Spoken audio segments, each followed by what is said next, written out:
Hello দর্শক, আসসালামু আলাইকুম। আমন্ত্রণ জানাচ্ছি টুডু রেসিপির আজকের পর্ব দেখার জন্য।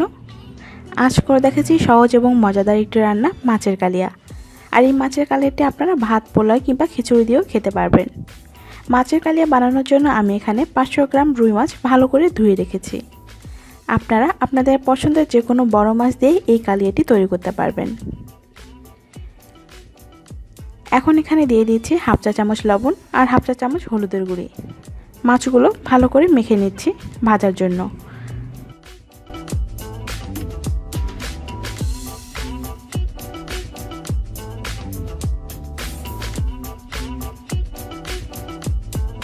আমি আজ এই রান্না করার জন্য 1/3 কাপ পরিমাণ রেগুলার সয়াবিন তেল ইউজ করছি। আপনারা চাইলে সরিষার তেল দিয়েও রান্নাটি করতে পারবেন। মাছ ভাজার জন্য প্রথমে অর্ধেকটা পরিমাণ তেল দিয়ে নিচ্ছি। এখন তেলগুলো গরম হয়ে এলে মাছগুলো হালকা করে ভেজে নেব। আর অবশ্যই খেয়াল রাখবেন মাছগুলো যেন বেশি ভাজা না হয়ে যায়, এতে করে মাছগুলো শক্ত হয়ে যাবে।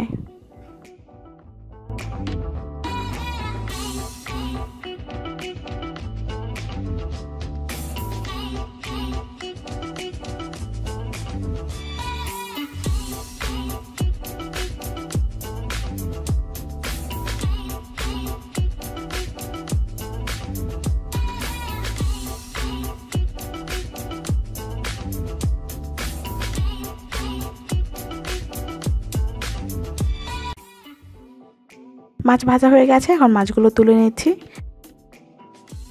এখন এখানে বাকি তেলটুকু দিয়ে দিচ্ছি। ফোড়নের জন্য নিয়েছি 3টা এলাচ, 2টা লং, ছোট 2 টুকরা দারুচিনি, একটা তেজপাতা। এগুলো এখন ভাজতে থাকবো যতক্ষণ পর্যন্ত সুন্দর একটা ফ্লেভার বের না হয়।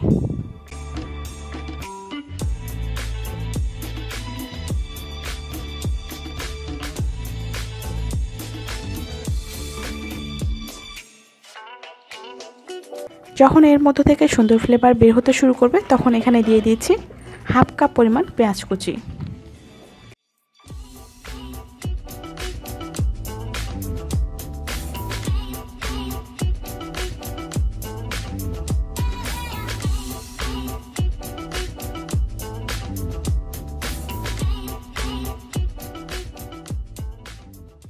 পেঁয়াজের হালকা কালার চেঞ্জ হয়ে এলে এখন আমি বাকি মশলাগুলো দিয়ে দিব। দিয়ে দিচ্ছি 1 চা চামচ করে আদা রসুন বাটা, হাফ কাপ পরিমাণ পেঁয়াজ বাটা,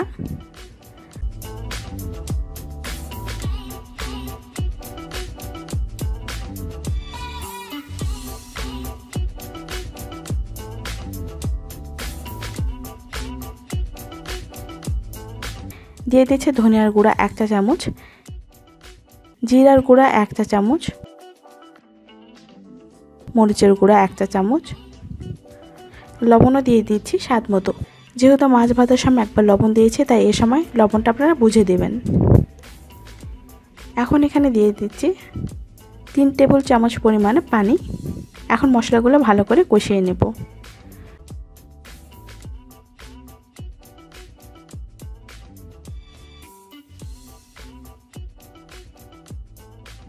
হলুদ দিয়ে দিচ্ছি সামান্য।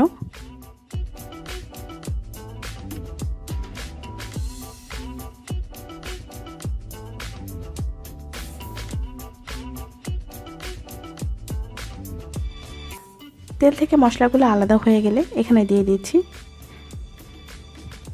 মাঝারি সাইজের 2টি টমেটো পিউরি, হাফ কাপ পরিমাণ টক দইয়ের সাথে 10 থেকে 12টা কাজু বাদাম আমি ব্লেন্ড করে নিয়েছি, সেটা দিয়ে দিচ্ছি। এখন মশলাগুলো কষিয়ে নেব।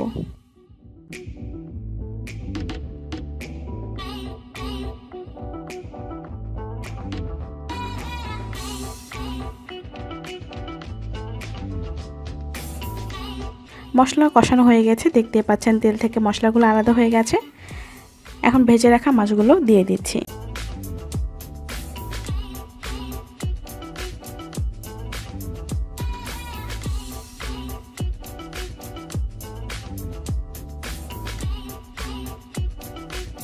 এর সাথে পানি অ্যাড করছি 1/3 কাপ পরিমাণে। আপনারা চাইলে পানির পরিমাণটাও কম বা বেশি করতে পারবেন।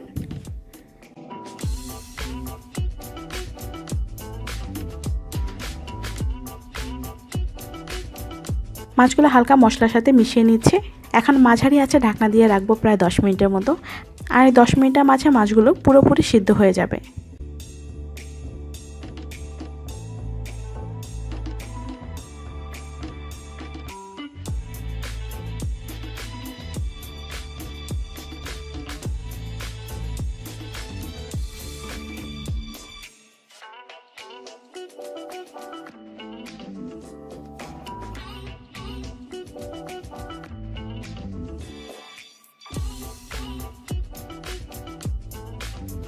দশ মিনিট হয়ে গেছে আর 10 মিনিটের মাঝে আমি একবার মাছগুলো উল্টে দিয়েছি। আর এখন আপনারা দেখতেই পাচ্ছেন মাছের কালারটা কেমন এসেছে। আশা করি আমার আজকের ভিডিওটি আপনাদের ভালো লেগেছে। আর যদি ভালো লেগে থাকে অবশ্যই লাইক শেয়ার করবেন আর আমার চ্যানেলটি সাবস্ক্রাইব করতে ভুলবেন না। ধন্যবাদ সবাইকে ভিডিওটি দেখার জন্য।